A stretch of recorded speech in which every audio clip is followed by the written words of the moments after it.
Hey, business building warrior, welcome to the weekend update. If you're listening to this episode right when it came out, it's Saturday. And what we like to do on Saturdays is still work. A lot of us work 6 days and rest one. Hey, good enough for God, good enough for us. That's the way He created the whole universe, right? So we're working on a Saturday, sure, but why not take along a great update, a podcast episode that we've gone back and reviewed from maybe 2 weeks, 6 weeks, 6 months ago. We've got hundreds of great interviews. So what we do on the weekends is we go back, we find those great episodes that maybe slipped past your radar, or some of those great insights and tips and strategies from some of the successful students, and just kind of break it down into little easily digested nuggets for your weekend update. So that's what we're going to do today. And we're going to dive into that in just a moment after I make a couple of announcements. First, if you haven't got a free copy yet of the brand new, all new, our 11th update of the Silent Sales Machine book, this is the book that started this podcast. It started our community, the 73,000 members of our free Facebook group, our incredible events. It all started because I sat down about 20 years ago and wrote a book over a weekend. It was actually just a PDF report at the time, and it took off. And it started this incredible movement that is now thousands of business building warriors all over the world. It wasn't because of anything that I did. I was just making some observations and sharing what others had taught me. I kind of compiled the information into one place with the premise of, hey, you can use the internet to grow the business of your dreams. And here's the rules I'm kind of discovering. Here's some of the things you should avoid, I was discovering. And there's a group of us, we just kind of compiled this information and kept learning new things. Well, I've updated it, and the 11th update is now available. All the stuff you should avoid, the legitimate opportunities that are available to you, the mindset that's required in order to tackle these opportunities, a lot of very specific strategic advice on using the internet to launch and grow the business of your dreams, multiple income streams, using the internet creatively. That's the book. So go to silentsalesmachine.com and you can see more about it. Or you can text the word free, that's FREE, to this phone number. It'll be in the show notes as well today. The phone number is 507 800 0090. Now, if you happen to live outside the United States or Canada, that might not work for you. So just email our support team. There's a link at silentjimdotcom and say, hey, I heard Jim make that free offer. Assuming the free offer is still around, which it will expire at some point. But now, as we're launching the book, we wanted to give it away for free. That's a great opportunity for you. So there's that. And I also want to remind you, if you're new around here, this podcast is the supporting podcast for the leading Amazon seller training in the industry. I'm talking about the Proven Amazon course at provenamazoncourse.com. It's the longest running Amazon seller training in the industry, with more success stories than any other, a bigger support team. There's about 100 of us that support that course. All kinds of creative modules for every level of Amazon seller experience. If you know nothing about Amazon, you know nothing about e-commerce, we got you. If you've already got a 50,000, 100,000, $1 million a month business, there's ideas in there I guarantee you have never been exposed to that could improve your business. So for $39 a month, provenamazoncourse.com gets you a library of content that grows with you. We believe in just-in-time education, which means right when you need it, we got that next thing that you need, and it's in there. And then we've got our free Facebook group support community at silentjim.com that's there to help you as well if you want to check that out. So that's the introduction for this weekend update. Let's go find out what the team has put together for us today. Enjoy this episode. We'll have brand new episodes for you starting at the beginning of the week, so don't miss those. Hey, have a great weekend. God bless you, warrior. Let's jump into the content. So, Chippo, welcome to Silent Sales Machine Radio. Good to see you. Thanks, Jim. Really good to be here. Thanks for having me. I'm excited to jump into your story. We've got so much to share with folks today, so let's go. Sure. Yeah. So just to give you a bit of background about myself. So I actually started my career off as an engineer. I studied electrical engineering at university, but I only lasted about 3 years in the field. And then quite a few of my mates were being recruited by management consulting firms. And I thought, oh, what's that? And they were being paid much more than I was being paid as an engineer, which was one of the draws. So I moved into management consulting, and that's what I've been doing for the major part of my career. sort of consulting within financial services firms, so banks and insurance firms, and tending to work on sort of operational restructuring projects, strategic projects, that sort of thing, which I really enjoyed actually while I was doing that. But I got into e-commerce because I've always wanted to do my own thing. I've always known that I'll work for myself at some stage, but I just didn't know what I could do. And I was looking for something that was low risk, Mm-hmm. there's low capital involved. I could work from home. I didn't have to be somewhere. I looked at franchises, but there were so many rules and conditions around franchises, for example. And when I finally came across Amazon e-commerce, I thought, this is it. This is something I can do. I can manage. I can grow. And that's how I got into Amazon, basically. How long ago would that have been? So the opportunity was brought about by lockdown because I was home and all of a sudden I had more time on my hands. I wasn't commuting into the office. Yeah. And I thought, it's now or never. If I don't do it now, I will never do it. I was also in between contracts because I was working as a contractor within the industry.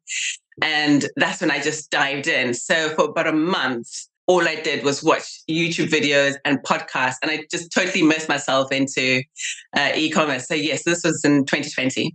Yeah, spring of 2020, about 3 years ago as we're recording this. Here we are in late spring 2023 as we dive into your story.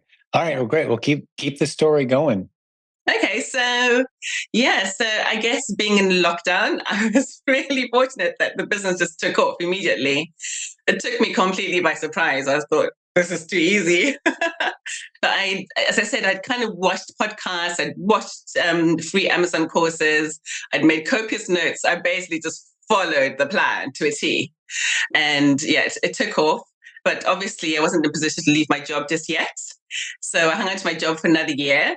And then end of 2021 was when I made a decision, okay, that's it. I'm jumping into this with both feet. And let's go. So you've been full-time since the end of 2021. So okay. We're 6 months or so from your second year anniversary. That's it. That's right. it. Fantastic. Okay. What were you selling? How were you finding your inventory? So many questions, but just pretend I'm a curious friend who wants all the details. Sure. Yes, so I took the replens course because obviously I knew I needed to find consistent products that would give me that consistent income. And that's where I started. I started with RA and OA, as most people do. And I think it was a year of just doing RA and OA and finding my way and just learning the business because you just don't know what you don't know, isn't it, in your first year, and you're trying everything out. I think a year in, I probably did my first set of numbers.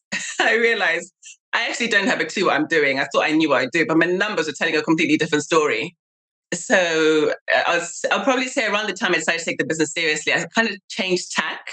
And this is when I started to create my own listings. I did Lisa Larson's course at the time, which was around bundles. And I really, really enjoyed that. I'm actually a creative person, despite the logical side of my brain. And I really enjoy making bundles and just the creativity around that. So that was the direction I took around the time I decided to go full-time into the business as well. So you started creating bundles after a year of kind of playing around with replens.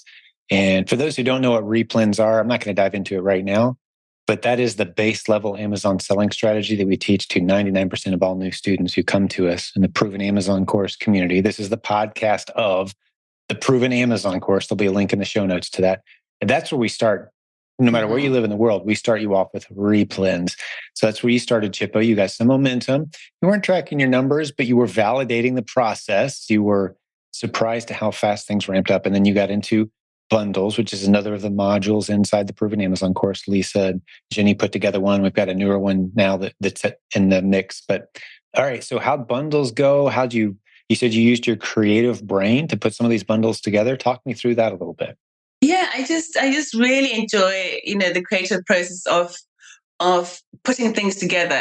What is going to work with this toothpaste? Is it just a toothbrush, or could it be something else that people will enjoy using together with the toothbrush? And then creating the listings themselves and just creating like high quality pictures that will catch people's attention.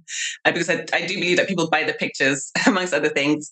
Oh, So I really enjoyed just that whole process of just starting to create my own listings and sort of digging into my brain about what would work. I mean, I did use tools like Helium 10 as well, in terms of, but that was probably a bit further along the process. But initially, it was just that whole joy of creating my own listings.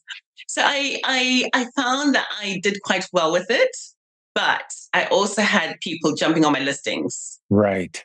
Yeah, so I would have my listings take off, and I would have the pleasure of seeing my listings take off, and then I see people piling in. Not only were they, was I having other sellers jumping onto my listings, but in most cases they were able to sell at a much lower value than I could, and I realized they were going to the manufacturers. Right. So there were two things that I really had to learn. I implemented in my second year, which really changed the trajectory of my business. I think the first thing was I got brand registry, and I went into the proven brand building course as well. And then I started approaching manufacturers, because up until then I was buying from retailers and wholesalers. But I realized if I wanted to compete with some of my competitors, I needed to compete on price as well. So I started to establish relations with manufacturers. So I'd say about 90% of my products are now bought directly from the manufacturer. Wow, tremendous. Yeah. So just to recap, we got some newer folks listening perhaps today. It's a very almost predictable journey. We see a lot of people take a very similar path. They do replens. Some people stay there. They build 7-figure businesses. Love it. Other people start to say, hey, I want some of my own listings. I don't want to sell alongside other sellers. So you set up some bundles. Well, as soon as you set up a bundle and it takes off, other sellers hop on. And you have two ways to distinguish yourself at that point. You can set up bundles that include unique items that only you can get your hands on, like a print on demand item or some kind of value add item, which is great. We teach that in the proven brand building course that you referenced. Another way is to say, you know what? I'm going to go straight to the manufacturer, order in bulk, build a relationship, and get a great price on this bundle. So even if other people hop on, I can still sell at a profit where they're going to struggle to keep up with me because I've got the relationship and the best price. Right. So those are the two ways that you can start to kind of lock down your little profit centers, if you will, in these different ASINs, these bundles that you've set up. Because for those who don't know, I know you know this, Chippo, but when you set up a listing on Amazon, that's not your listing. Anyone can sell against it if they've got the same exact product as a general rule, unless it's your brand and you've taken some extra steps to lock down your brand. But you did mention you got brand registered, which is something we can help folks out with. There's a link to a service called Hummingbird in the show notes. They'll help you with brand registry. That gives you a unique advantage on these bundles as well. So with that foundation laid for the newer listeners in our audience, keep going. Loving the story. Yeah. So I think going that strategy, the other way it really helped me was because my margins were really poor in my first year.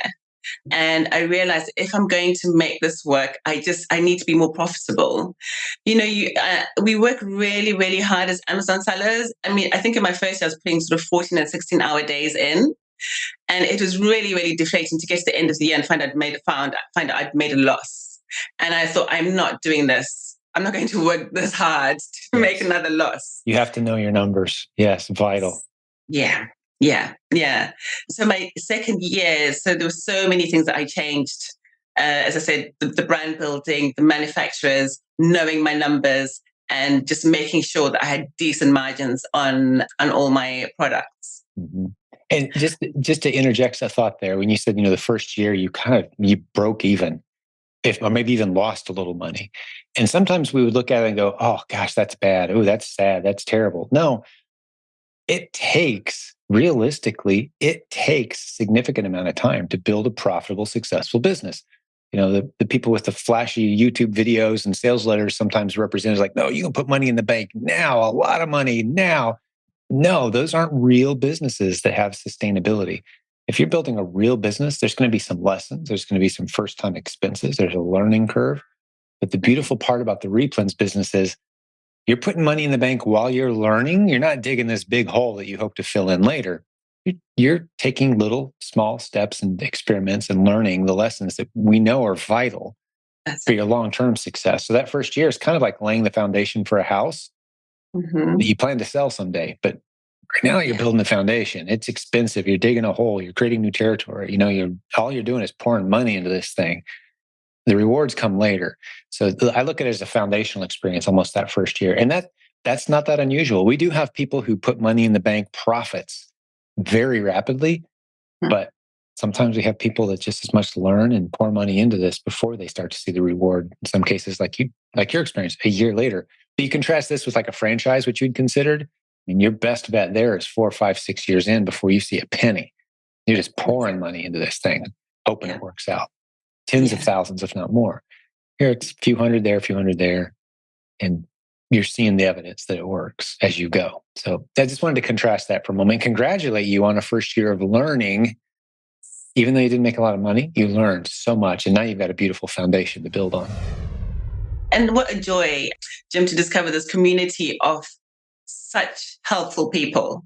It wasn't something that I was familiar with coming from industry, but to have these platforms and these groups where you could go on and ask any question, and someone who is either got the experience from being there before, or someone who's taught in that area before.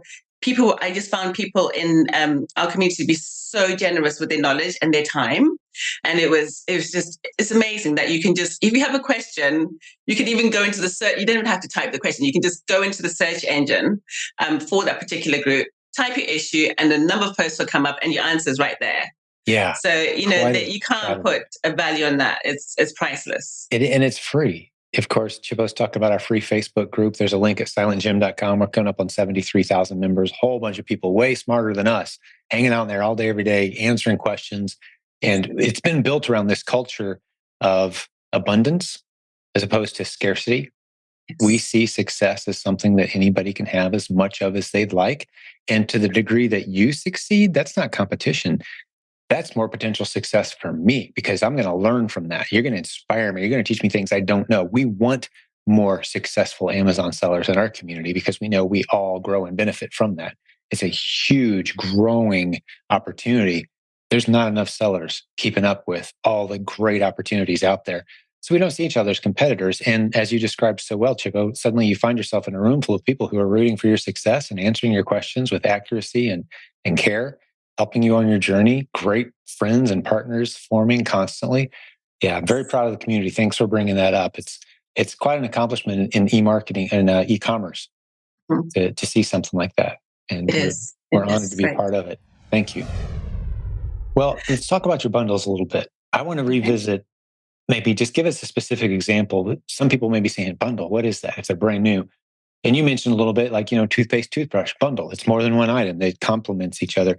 Tell me about some of the early bundles maybe that had success and then faded away because other sellers hopped on, and then contrast that kind of disappointing result with maybe one of the bundles you're doing now without creating competitors for yourself. How'd you find it? How'd you piece it together? What are your advantages? Let's just talk through like bundle A, bundle B, like before, after Chippo kind of knew how the world worked. Yeah, so my first bundles were very simple. Sometimes they were just multi-packs. Or as you said, within Amazon, when you look at a product on Amazon, and if you scroll down further down the page, Amazon will tell you what most sellers buy that item with. Yeah. So as we gave that example of toothbrush, most people are likely to be buying toothpaste along with it. Sellers who bought this also bought that. And you're like, how about we just put them together on one listing? That listing doesn't exist yet. Yeah. Or it could be, a flavor of biscuits, and you're selling chocolate hobnobs. That's a British brand, by the way. Yeah. When you say biscuit, I'm thinking gravy goes on those biscuits, right? That's what we do with biscuits here in the Midwest. What do you do with biscuits over there?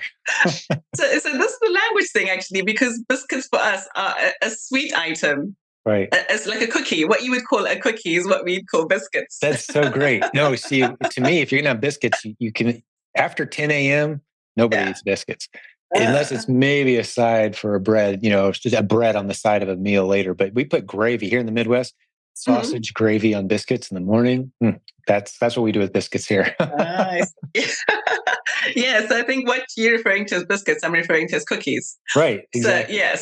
So I think once I progressed from doing multi-packs, I would maybe sell biscuits, a collection of biscuits with some tea, because that's a very English thing, isn't it, to have tea and biscuits? About 2:00, right? Like yes, exactly. Yeah, so that was the route I went initially, but there was no unique item in the bundle.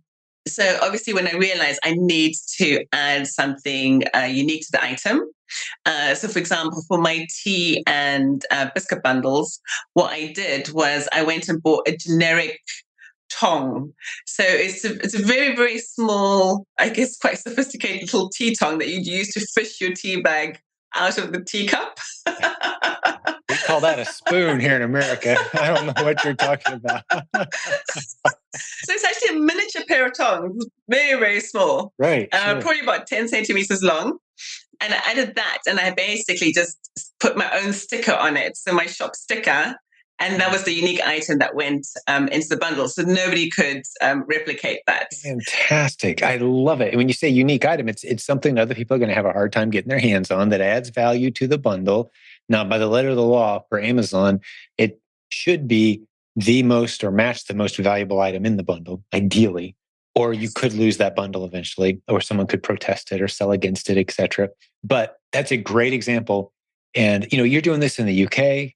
Most of our listeners are here in the United States. I just want to emphasize it doesn't matter where you live in the world. You can sell in any Amazon territory. Typically, we start people out in the US, but correct me if I'm wrong, Chippo. I should know this, but you're UK only still, correct? I am UK only. I was selling in the EU before Brexit.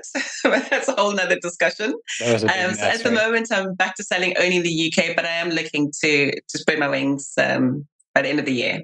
Fantastic. It's the exact same skill set, same tools, same skill set, same research. Just the US market's bigger.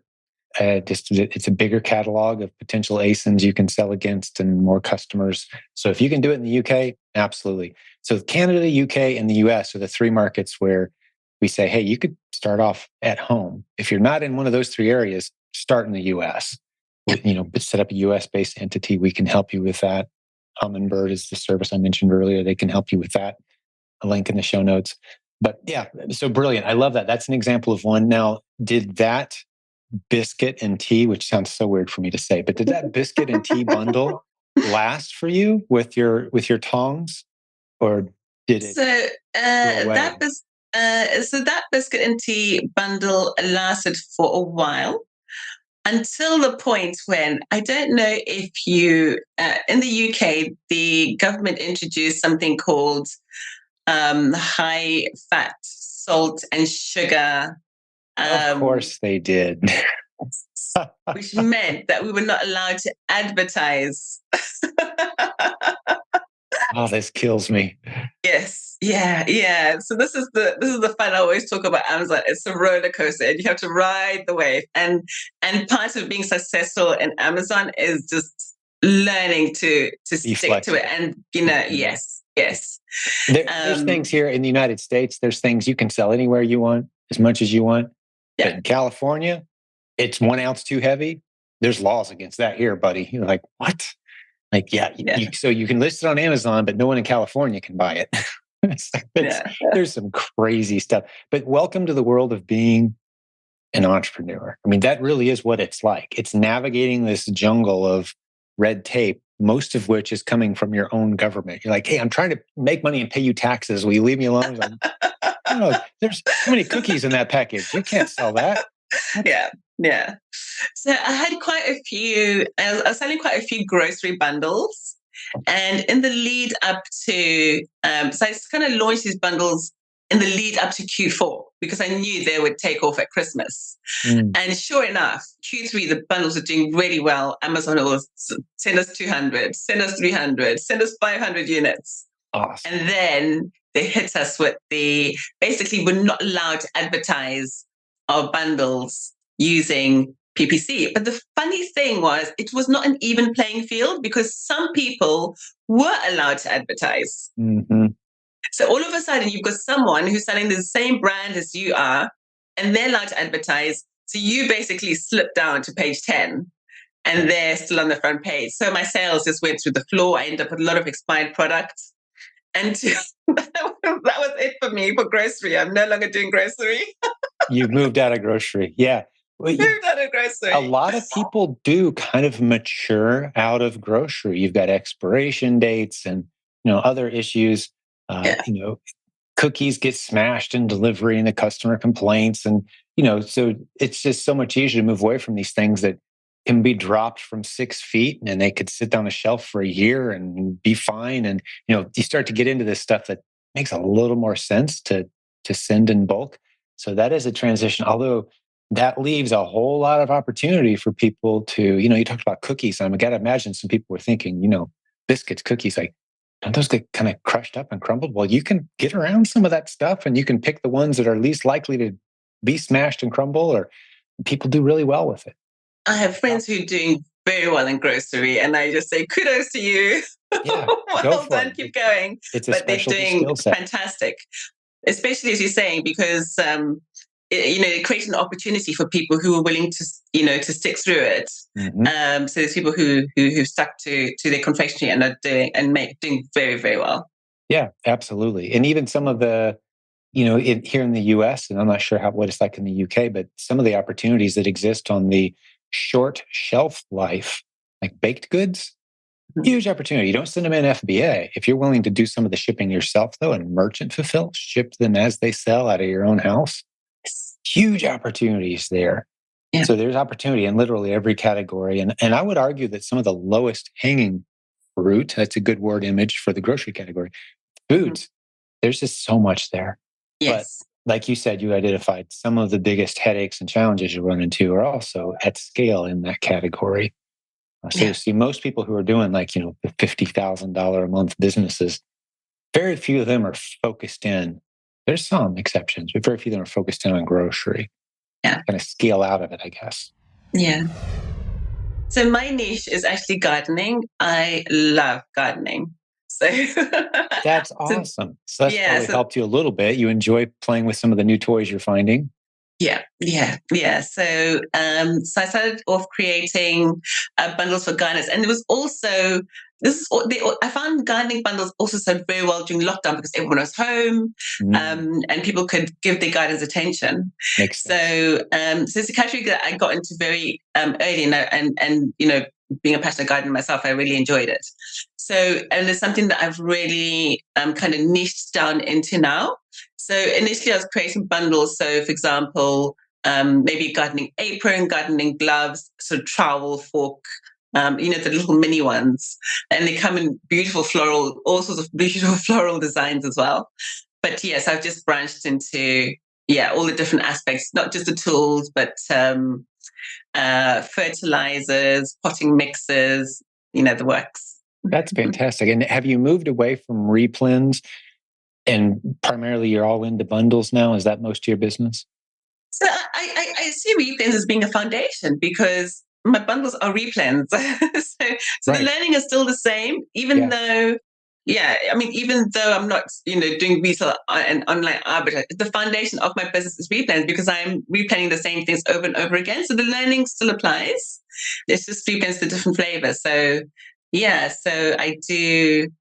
Yeah, I do consider my business still to be replens focused, even though it's not. Are you the primary seller on most of your successful ASINs, or do you have others selling alongside of you? Yeah. Yeah. So to me, that's as good as having your own private label. I call it building a better mousetrap. A lot of people think I'm going to launch my own product. I got to launch something the world's never seen before. They go in this inventor mentality almost. That's not necessary. That's actually pretty risky territory to try to invent a better mousetrap that the world's never seen. Like that's a long-term expensive way. How about you just bundle some stuff that goes well together, add a unique component that makes it hard for others to compete with you. You've accomplished 98% of the benefit of launching your own product without 98% of the pain that comes with going down that road. And Jim, as you're saying, the product itself may not be unique. There may be other people selling the same brand of toothpaste, let's say Colgate toothpaste. Exactly.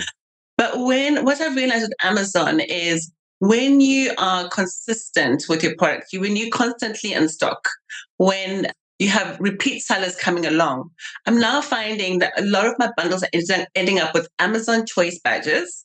So even though there's other people selling exactly the same products I am, I've got Amazon choice badges. I'm ending up with subscribe and save. But as and I'm competing against people with exactly selling the same product. So, as you're saying, there is an opportunity to prosper, even though you're not selling a unique product. Absolutely. I know that our coaching director, Nathan Bailey, He's sold a ton, I mean, thousands and thousands of a very simple. It's a toothbrush, toothpaste combo, like several little packs of toothpaste and a couple toothbrushes, something like that, some combo pack, just killing it. And some people might think, oh, well, toothbrushes and toothpaste, that's where it's at. No, we're saying there's millions of these in every category on Amazon. People who bought this also bought that. All right, let's combine it together. If it starts to take off, you're going to have people compete with you by selling the same thing. Okay, let's add in some unique components. Let's get brand registered. Let's get our own unique gift box, that sort of thing. That's what we teach in the Proven Brand Building module of the Proven Amazon course. By the way, we dive deep into this and help you navigate this. But I'm hearing from plenty of people. We're talking multiple six figures a month in sales with creative branded bundles. And like you said, it could be a very common thing, but if you just keep it in stock, you're willing to actually keep it in stock, and Amazon knows you're a reliable source so that you're a good ASIN for them to rank well. Amazon wants sales. Yeah. They want people to come back and see the same listing and buy it again. And if you're that, they're going to give you that, is that, what's it called? The subscribe. Yes, subscribe and save. Yes. Subscribe and save, right? Because they're going to promote it like, hey, it's been a while since you bought this. You ready for another one? Like they're going to do all that marketing work for you. Yes. Beautiful. Yeah. Yeah. The other thing I found with, in terms of creating unique bundles, is sometimes when you read the comments, people might comment on a product and say, I'm really glad I bought this, but it would be really great if they'd added this. Because, or somebody might ask the question, how do you use this cleaning product? And somebody will come back and say, oh, I use a particular type of cloth. Microcloth or whatever from these exactly guys. Right. So just reading the comments sometimes will give you ideas of what to bundle a product with. And I found that works really well. And some of the most of the positive reviews I've received have been around the fact that someone say, oh, I'm so glad you added that because it's just a perfect package. I've got everything I need to do X, Y, and Z. Yeah, and you're fulfilling you're serving your customers well. And it's just there's a joy in that. You've saved them time. You've bundled the things they need, maybe even stuff they didn't realize they needed. You've added value to that transaction. Yeah. And it's fun. It does open up the creative part of your brain. A lot of people find the replens model itself kind of tedious by design. It's kind of supposed to be. You're looking for underserved ASINs on Amazon. You don't care what the product is. It's a profit-seeking business model. You're not going to get emotionally attached to any of your ASINs. But with bundles, there's a little more emotion, a little more creativity, a little more connection with your customer, a little more of a sense of like, I just made someone's day better, right? Yeah. Like I put those things together and they're giving me a 5-star review. Like I thought of that. That was my idea. So it's kind of rewarding to venture as the next step of a replens model is into those branded bundles. Any other lessons to teach us about the branded bundles before we kind of move on from there? Yes, so I was really, really blessed to have Nate as my coach. Right. And honestly, he's helped me to take things to a new level because one of the things I introduced was A+ content with my bundles.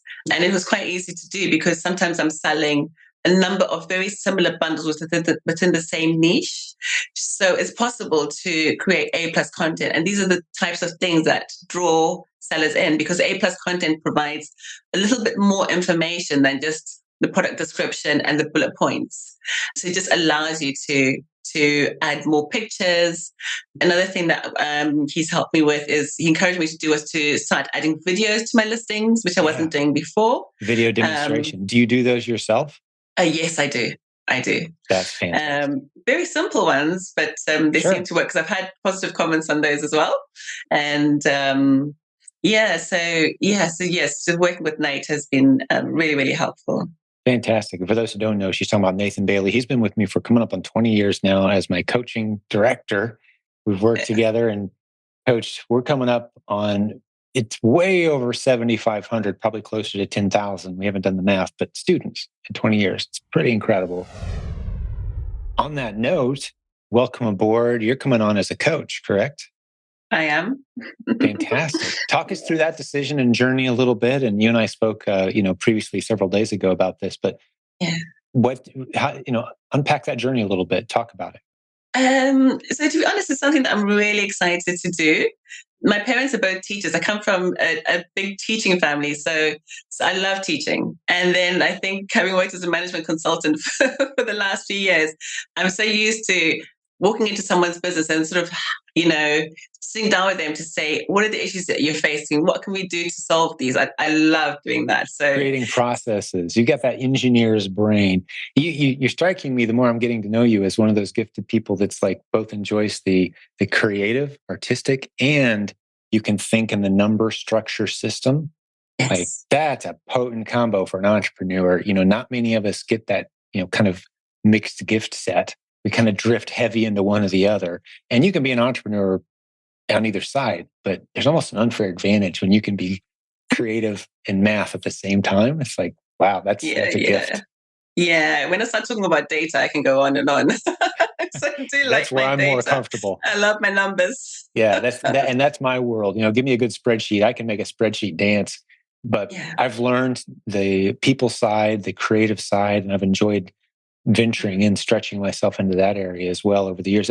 That's the beautiful thing about an e-commerce business is you can focus on your strengths, build on those, and then surround yourself with a team of people that complement you in the areas where you're not so strong. But it sounds like you're going to be a phenomenal coach. Now, you haven't taken any students yet, have you? I actually don't know. Not yet, okay. But I'm looking forward to getting started. We're on the cusp, so it won't be long. And we've got coaches all over the world, and there's about 60 of us at this point. And it's always great to welcome a new coach to the team. I think you're going to have some people reaching out going, hey, that Chippo that was on, I want her. She sounds awesome. I want to do some bundles with her. You're going to have some people reaching out. Looking forward to hearing from folks who are interested in working with our team. Just go to silentjimdotcom, click on the coaching link, have a conversation, and request Chippo if that's something you're interested in. We've got great coaches for virtually any business model, any part of the world that you're in. We can help you out. Let's talk a little bit about your numbers. We've talked about some of the successful things you've done. To the degree that you're comfortable, how's it going? How's business? So my second year was significantly better than my first year. I did close to 500,000. And this year, my month-on-month numbers are double what they were last year. So yes, I'm pretty comfortable. I'll meet the 1 million mark this year. Plan to hit £1 million this year. What's your net margins looking like? So my net margins are so much better than my first year, having moved into bundles and having started to work with manufacturers, because obviously I'm getting my products at a much better rate. So my gross margins are sort of between 50 and 60%. Did you say 50 and 60? Yes. Gross margin. Yeah. Excuse me. So net. Yeah, it's net about 36 to 40%. That's tremendous. 40% on $1 million is not a shabby business. Yeah. Nice. Yeah. I'm just really, really, really, really happy about that. Because as I said, my first year, I think I felt like I worked so hard and I felt that my numbers didn't reflect the amount of effort that I put in. But you were learning. I was determined to change things around in my second year. So I did a lot of thinking and strategizing to turn things around. So I'm pleased. And it's not just me. I think the other thing, and I mentioned this to Nate as well, I think at the end of my first year, my stock turns was 0.08. It's so dismal. And I just thought, I was keeping stock, I had things in stock for over a year. And I just thought, this is money that is tied up and it's not moving. It's just, stationary, static. So part of me creating listings where I need to get the stock moving. Yeah. So I think last I looked, I think I'm at about 9 turns a year now. And that number keeps going up. Same with my IPI score. I think my IPI score was around 300. And now I'm close to 600. So my numbers have completely turned around. The velocity of the inventory has picked up considerably, right? Considerably, yes. I think I'm doing average 43 days turnover. So, yeah. So it's completely different from last year. How many bundles? And these are the things that sorry? I said, how many bundles do you have currently, approximately? So I have about 250 ASINs. Simply because, believe it or not, I still have some leftover stock from before. I'm sure the Pareto principle applies. I'm guessing 80% of your revenue is going to come from the top 20% of your best performers, right? Yeah. But you still got you get the bottom of the iceberg that's underwater to deal with. But you'll be cleaning that up and cleaning those out, dropping the price, making room for more top performers. So there's 40 or so ASINs that are really dialed in, you're excited about, I'm guessing, approximately. Exactly. Yeah. Exactly. Yeah, that's beautiful. What a great business. What's your confidence level in being able to find more bundles? So it's the same as replens. When I first started doing replens, I could not find a replen for the life of me. I would spend 8 hours a day looking at store catalogs, and I was like, I can't see them. And then somewhere along the line, a switch goes off. Yeah. And then you start finding replens, isn't it? It's just, you see them everywhere. It's inexplicable. And it's exactly the same way with bundles. So when I first started creating bundles, it was, a painful process. Like, how do we do this? How do we create the listing? What goes with what? But now I've gotten to the stage where, I'd say 90% of my listings just take off. so it's really amazing. Really 90% of your bundles take off. Yeah. Wow. Yeah, we've got an all-star here, guys. That's awesome. Just think about it. Even if only 1 out of 5 of your bundle tests, like 20%, take off, that's phenomenal potential. You just said 90% are taking off. You've really dialed in, and it's not a matter of instincts. You're looking at the Keepa history of the components and like, okay, this is stuff people are looking for, and these brands go well together, and I can complement it with this product that sets me apart from future potential competitors. There's a lot of moving pieces there that your instincts have developed. 90% is fantastic. Yeah. Wow. Can you coach me? I'm not sure about that. No, seriously. I would love to have my team spend a little bit of time with you because, we are getting more into bundles. I'm deep in replens. We're finding so many every day, just so many. The other day, my aunt was telling me they'd found, I think it was like 18 that day. Wow. It's ridiculous. Wow. They're everywhere. Yeah. But that is a churn business. Of those 18, how many of them will still be hot for us 9 months from now? About half of them, maybe, will still be good sellers for us. The rest will have faded away for one reason or another. So there's a bit of a churn there. But bundles, selling the same thing, creating the processes. You can create an assembly line. Speaking of which, how big's your team? You've got a 7-figure business, 40% net. How many ways is that getting split up? How big is your team?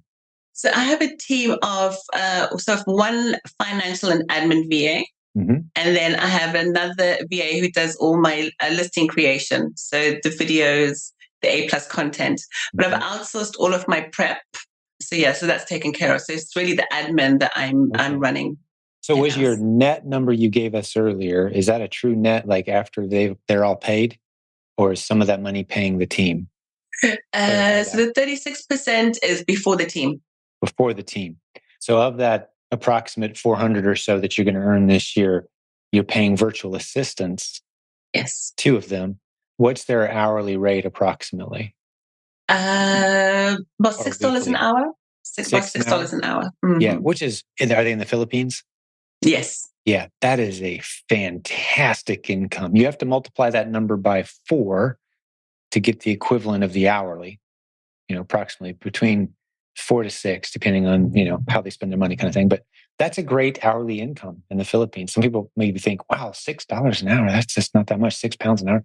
No, in the Philippines, the average hourly wage on the island is $1 per hour US. That's the average wage. So you're paying someone $4 or $6 an hour, you're paying them 4 to 6 times what they would be making with any other decent job they might have.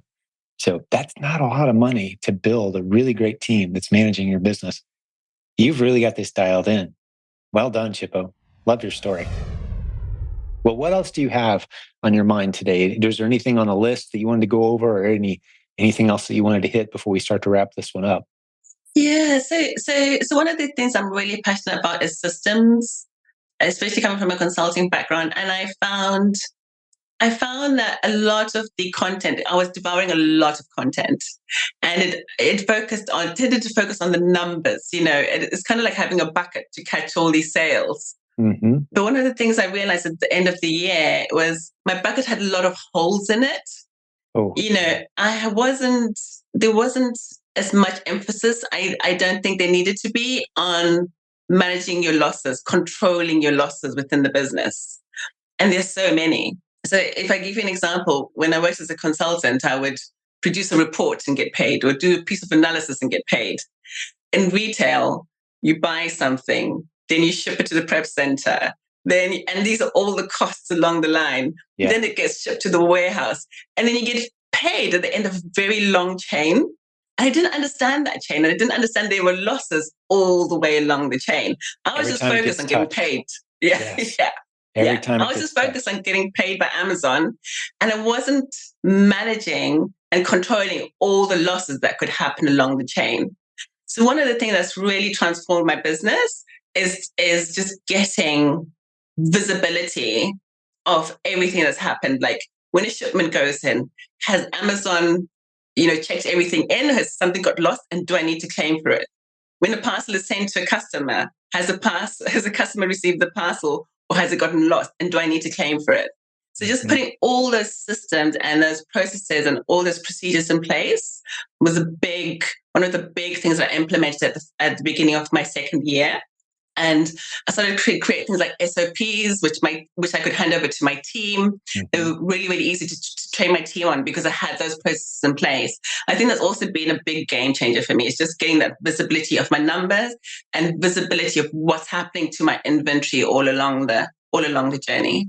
Yeah, and something we've done, Chip, I don't know how much you benefited or used the private Facebook group that we set up just for full-time replen sellers and Amazon sellers, the Facebook group run by Jimmy Smith on our team. But they've got, you mentioned those SOPs, those standard operating procedures that, like, hey, we've seen people go from 0 to 10,000 a month, from 10 to 30, from 30 to 50, from 50 to 100. Like, what are those stages? What tools are they using? What processes? What kind of accountant do you need at each different step? And, just those different, very predictable stages of scaling. So those resources are there, and we don't dump them on new sellers. And sometimes that first year is a bit of an adventure as you're kind of learning. But we're not going to tell you the 1,000 things that you might need someday. That's kind of our philosophy, is we teach you just in time, just enough to keep you going, make some profit, get confident, get comfortable. Then, okay, here's the new skill set. And it sounds like that was kind of your journey. But were there any tools in particular, or anything that you used from our community that was helpful during kind of that waking up stage of like, I need to know my numbers? What did you use to make that happen? What did you go through? So to be honest, I think initially it was just sort of combing through the community and saying, "Oh, a parcel's become lost. What do I do?" Yeah. Is it an FBA parcel? Is it an FBM parcel? Is it an A to Z, and how do I handle that? So it's just those initial questions, and then obviously once you start to put the process in place, then you need to go a bit more in depth into which reports do I pull and the like. And honestly, all the information is available to the community. So yeah, as you grow, we've got it there. I just was wondering if there's anything in particular that stood out to you. Like, a lot of people use what's the name of it? It's escaping me. Inventory Lab. It's Inventory Lab, to help put your shipments together. But I was thinking of Seller Board. If you go to silentjimdotcom/numbers, it's a tool that dives into your Amazon data, how much money Amazon owes you, your reimbursements, your refunds. It's like, how much did this ASIN really make me or lose me last month? Should I continue selling this ASIN? Gives you all your numbers, right? Just really breaks it down. So you know where your profits are. You can identify those top performers and focus on them a little bit more, and then eliminate some of those dogs those treadmill ASINs. You're just like, you're on a treadmill. You're not going anywhere. You're working hard, but you're going nowhere. Yes. You can have those ASINs without realizing it. And I bet if you look back at your first year, there's a good handful of treadmill ASINs. They're just like, you learned some things, but you could have stopped selling that way before you did. You were excited to buy it and excited to sell it, but you weren't making any money. You were breaking even. So you need to be able to recognize those. Know your numbers. Seller Board is a great tool for that. They're a great sponsor of our community as well. So I was Yes. just kind of looking for anything specific like that was a particular wake up for you. But it sounds like you kind of tackled it a little piece at a time Mhm. and just figured it out over Yes. time. Yeah, yeah. So Salad Board is also quite popular in the UK, as is another app called Salad Toolkit, but it Hmm. does exactly the same thing. So Hmm. yeah, great Yeah, tools to use. I'll stick links to those in the show notes for folks as well, making myself a note Yeah. because we've got great relationships with most of the most popular tools in the space, and they've given us discounts and things for folks to jump in and try their stuff. They're always trying to get the attention of our audience. But well, what else do you have on your mind as far as your business or any other tips, strategies, anything to share? Anything on your list? So I think the main thing for me, I think, was knowing my numbers, is which we've Mhm. mentioned already, and then having those procedures in place, which and just working through them regularly, having those processes in place to work through regularly. I can't think of anything else really. No, I mean that's great. I just didn't want to cut you off. It's such a brilliant story, and once again, welcome to the team.